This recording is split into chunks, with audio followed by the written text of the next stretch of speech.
আসসালামু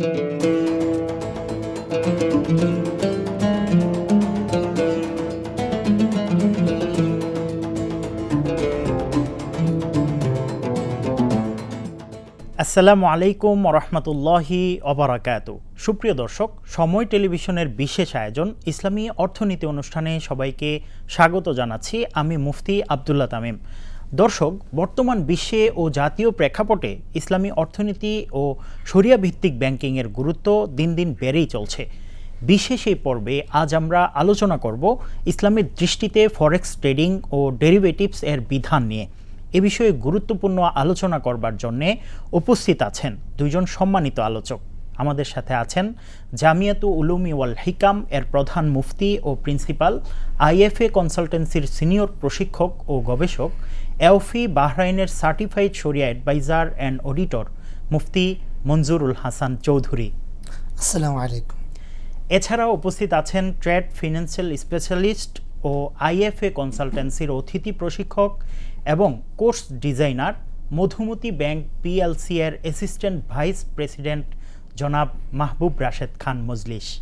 আসসালামু আলাইকুম। প্রথমে মোহতারাম, আপনার কাছে আমি জানতে চাই, ফরেক্স ট্রেডিং বলতে আসলে কি বোঝায়, ইসলাম এ বিষয়ে কি বলে, এ বিষয়ে একটু আমরা জানতে চাই। জি, বিসমিল্লাহির রহমানির রহিম।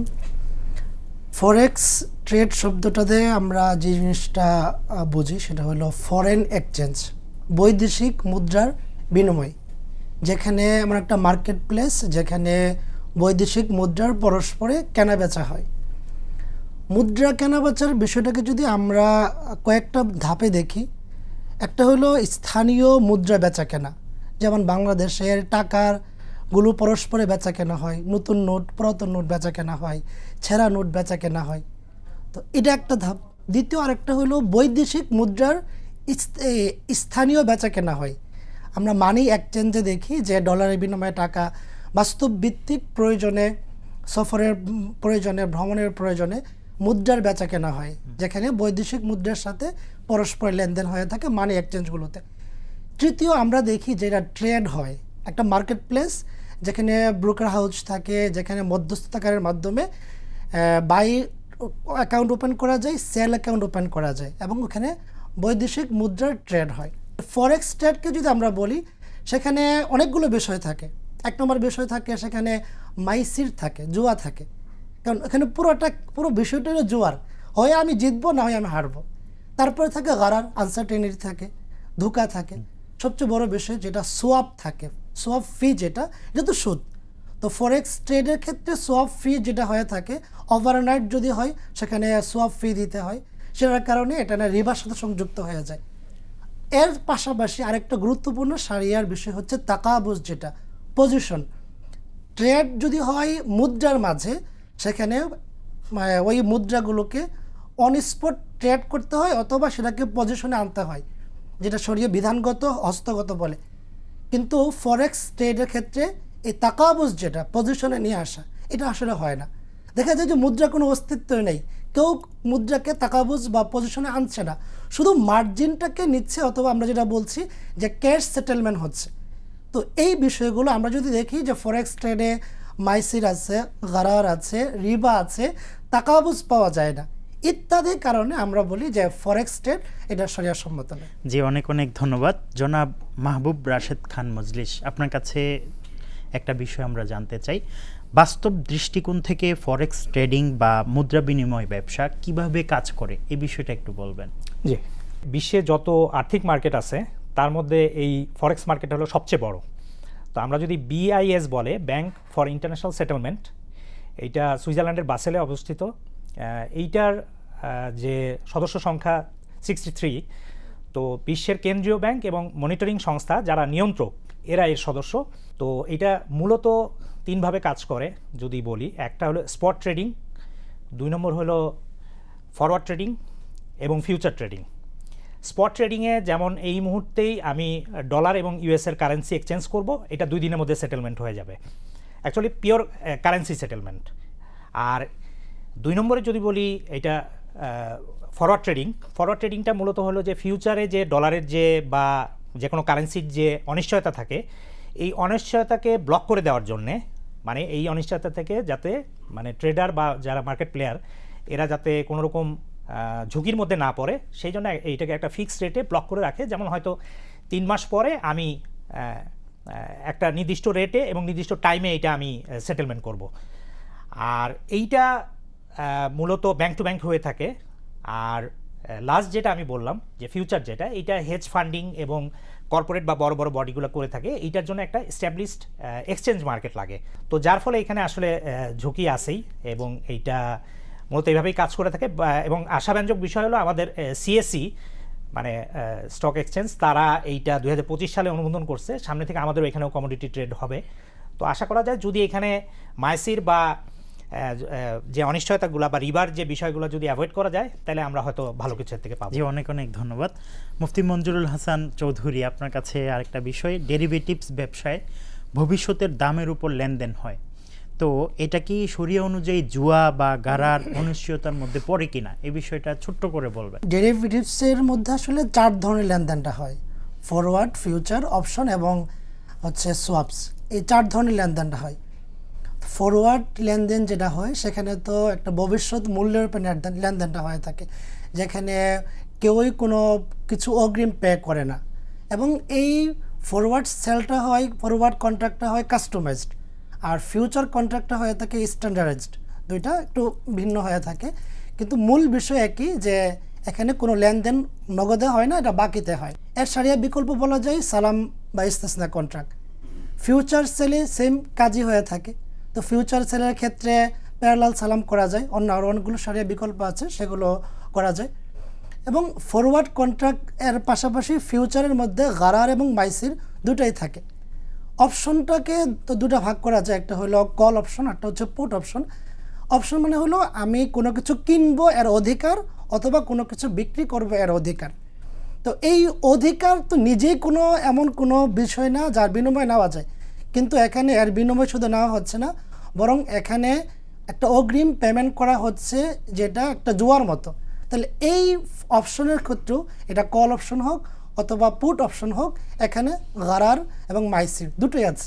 তো ডেরিভেটিভসের মূল যে কাজগুলো, রিস্ক ম্যানেজমেন্ট, এবং রিস্ক ম্যানেজমেন্টটা যেভাবে করা হচ্ছে, ফরওয়ার্ড হোক, ফিউচার হোক, অপশন হোক বা সোয়াপস হোক, সবগুলোর ক্ষেত্রেই রিস্ক ম্যানেজমেন্টটা হচ্ছে গারার, মাইসির অথবা রিবার সাথে সম্পৃক্ত যে সিস্টেম, এর সাথে সমন্বয় করে বা এর উপরে ভিত্তি করে। সুতরাং ডেরিভেটিভসের ভবিষ্যৎ মূল্যের উপরে যেভাবে মূল্যের উপর নির্ধারণ করে করা হয়ে থাকে, এটা আসলে শরিয়াসম্মত না হওয়ার সবচেয়ে বড় যে কারণগুলো, সেগুলো হচ্ছে গারার, মাইসির অথবা রিবা। এগুলোর আবার সারিয়া বিকল্প আছে। আমি যেমনটা বলেছি, সোয়াপসের সারিয়া বিকল্প আছে, এখানে হেজিং করা যায়, ইসলামিক হেজিং করা যায়, ওয়াদ আছে, উজরা বা ইজারার তাকিফ আছে। অপশনের ক্ষেত্রে আরবুনের তাকিফ আছে। আরবুন শরিয়াসম্মত একটা কন্ট্রাক্ট। তো এই যে 4টা কন্ট্রাক্ট যেটা বললাম ডেরিভেটিভস, এগুলোর প্রত্যেকটারই সারিয়া বিকল্প আছে। তাহলে আমরা যদি বলি যে ডেরিভেটিভস শরিয়ার দৃষ্টিতে যেই কন্ট্রাক্টগুলো হয়ে থাকে, ওগুলো শরিয়াসম্মত নয়। অনেক অনেক ধন্যবাদ সুন্দর আলোচনা করবার জন্যে। জনাব মাহবুব রাশেদ খান মজলিস, আপনার কাছে জানতে চাই, ডেরিভেটিভসের বাজারে ঝুঁকি নিয়ন্ত্রণের কথা বলা হয়, কিন্তু এটা কি সবসময় বাস্তব অর্থনীতির সাথে যুক্ত হয়? এই বিষয়টা আমরা একটু ছোট্ট করে জানতে চাই। জি, অ্যাকচুয়ালি আমাদের প্রচলিত অর্থনীতিতে বলা হয় যে ডেরিভেটিভসের মাধ্যমেই ঝুঁকি নিয়ন্ত্রণ করা হয়, এটা ফিউচার এবং সোয়াপের মাধ্যমে। বাট এইটা বাস্তবিক অর্থে থাকলেও মানে এর কিছু ব্যত্যয় আমরা পাই। তো সুতরাং আমরা এটাকে দ্ব্যর্থহীনভাবে বলতে পারি না যে এই সিস্টেমটা এভাবে ঠিক কাজ করে। এর একটা বিগ এক্সাম্পল হলো ইউএসএতে 2000 থেকে 2007 সাল পর্যন্ত এই ফিউচার সিস্টেমের মাধ্যমে এবং এই রকম যে প্রচলিত অর্থনীতির যে সিকিউরিটি সিস্টেমগুলো আছে যেগুলো কাজ করে, এইটার উপরে বেস করেই মানে শত শত যাদের ইনকাম ছিল না এরকম ব্যক্তিবর্গকে প্রচুর পরিমাণে লোন দেওয়া হয়েছিল, যাদের বাড়ি কেনার সামর্থ্য ছিল না। তো এই লোন দেওয়া হয়েছিল এবং সেই সব লোনের উপর আবার মানে তারা এইগুলোকে মানে মর্টগেজ করে। তো মর্টগেজ করে এবং দেখা যায় যে এর উপরে প্রচুর মানে এইটাকে একটা প্রোডাক্ট বানায় আবার জিনিসটাকে রিসেল করা হয়। তো ফাইনালি যখন দেখা যায় যে মূল যাদের ইনকাম ছিল না বা যাদের রিপে করার ক্যাপাসিটি ছিল না, তো এইটা যখন ফেল করে তখন পরবর্তী সবগুলাই ফেল করে। এর ফলশ্রুতিতে দেখা যায় যে প্রায় ইউএস গভর্নমেন্টের প্রায় $700 বিলিয়ন এইখানে লস হয়ে যায়। তো মজার ব্যাপার হলো আমাদের দেশে মানে এতটা অর্থে আমরা এগুলোর সাথে ইনভলভ না থাকার কারণে মানে প্রচলিত অর্থনীতিরই সব জিনিস নাই আমাদের দেশে। বাংলাদেশ ব্যাংক অনেক কিছু সিকিউরলি মেনটেন করে বা যেটা ভালো দিক এটা। আর আমাদের বলতে পারেন যে এটা গ্রাহক পর্যায়েও আমরা অতটা সফিস্টিকেটেড না। মানে এই জিনিসগুলোর ফলে দেখা যায় যে একটা ম্যাসিভ ক্রাইসিস হয়ে যায় এবং পুরাটা সিস্টেমটাই কলাপস করে। তার ফলে এটা কিন্তু ধরে রাখা যায় নাই। এই পর্যায়ে আপনার কাছে আমরা জানতে চাই, একজন মুসলমান যদি বৈদেশিক মুদ্রা বাণিজ্যে অংশ নিতে চায়, শরিয়া সম্মত পথে কিভাবে সে অংশ নিবে এই বিষয়টা একটু আলোচনা করবেন। আসলে শারিয়ার তো প্রত্যেকটা বিষয়ে বিকল্প পদ্ধতি আছে। তো বৈদেশিক মুদ্রা বাণিজ্যে যদি কোনো মুসলিম ব্যক্তি বা ব্যবসায়ী অংশগ্রহণ করতে চায়, মৌলিকভাবে 3টি ধাপ তাকে অনুসরণ করতে হবে বা 3টি বিষয় তাকে সম্পূর্ণভাবে বা কঠিনভাবে মানতে হবে। 1 নম্বর হলো রিবাকে সম্পূর্ণভাবে পরিহার করতে হবে। সেক্ষেত্রে কি করা যায়? যেমন অ্যাকাউন্ট খোলার সময় ইসলামিক অ্যাকাউন্ট খুলবে, ইসলামিক ফরেক্সে ইসলামিক ব্রোকার থেকে বা ইসলামিক অ্যাকাউন্ট খুলবে যেটা সোয়াপ ফ্রি হবে। মানে যেখানে ওভারনাইট হলেও সেখানে কোনো সোয়াপের জন্য ফি দিতে হবে না, এটা ফি মুক্ত হবে। তাহলে রিবা থেকে মুক্ত হওয়ার প্রথম কাজটি সম্পন্ন হবে। দ্বিতীয় হচ্ছে লেভারেজ বলে একটা কথা আছে, মানে আপনার ওই যে মার্কেট প্রাইসে যদি আপনার $1 থাকে, আপনি $100 পর্যন্ত লেনদেন করতে পারবেন।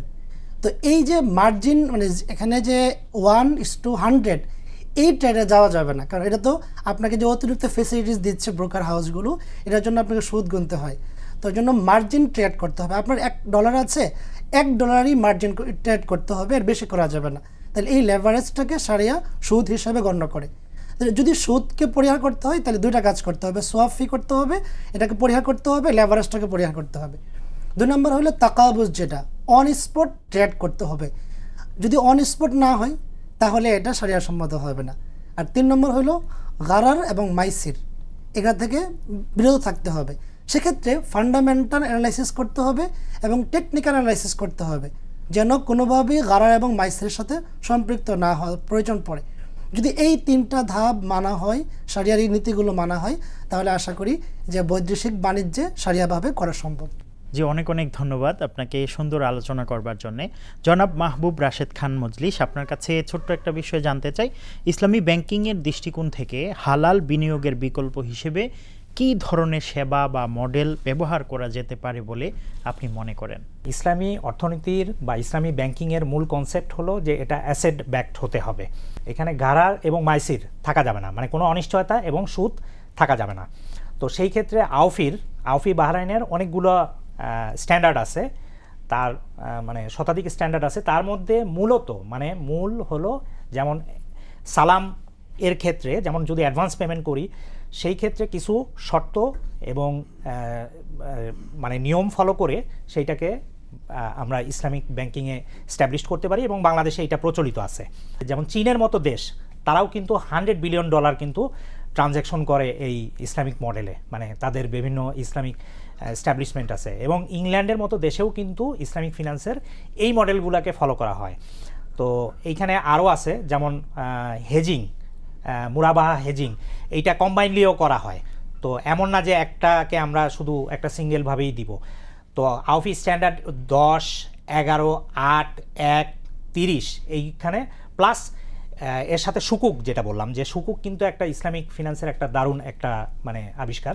যেমন আমরা পদ্মা সেতুর মতো বড় বড় ট্রানজ্যাকশন যেটা আমরা করলাম, তো এর ফলে দেখা গেছে যে আমার মাথাপিছু ঋণ হয়ে গেছে। তো এই সমস্ত কিছুই কিন্তু সুকুকের মাধ্যমে মানে একদম ঋণমুক্তভাবে এবং একই সাথে জনগণের জন্য সেবামূলক, মানে এটা যদি সরকার চায় যে আমার যারা চাচ্ছে সাধারণ জনগণ যে আমরা সুদের মধ্যে ঢুকতে চাচ্ছি না, তাহলে তারা কি করবে? তারা কিন্তু এই সুকুকের মাধ্যমে বিশাল একটা সুফল পেতে পারে। এবং এই স্ট্যাবলিশমেন্টে তুরস্ক এবং মালয়েশিয়া তারা অনেক ধরনের বড় বড় কনস্ট্রাকশন, বড় বড় ব্রিজ নিজস্ব অর্থায়নে করছে। এবং বাংলাদেশ এই পর্যন্ত বেশ কিছু সুকুক ইনভেস্টমেন্টে গিয়েছে 5 বারের মতো। তো এইটা আমরা আশা করি যে আরও বেশি প্রচলন ঘটবে। আপনাদেরকে অশেষ ধন্যবাদ সময় টেলিভিশনকে সময় দেওয়ার জন্যে। জি, আপনাকেও ধন্যবাদ। শুকরিয়া, আপনাকেও ধন্যবাদ। সুপ্রিয় দর্শক, এতক্ষণ পর্যন্ত আপনারা দেখছিলেন সময় টেলিভিশনের বিশেষ আয়োজন ইসলামী অর্থনীতি অনুষ্ঠান।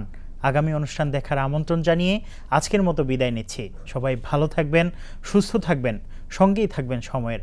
আসসালামু আলাইকুম ওয়া রাহমাতুল্লাহি ওয়া বারাকাতুহু।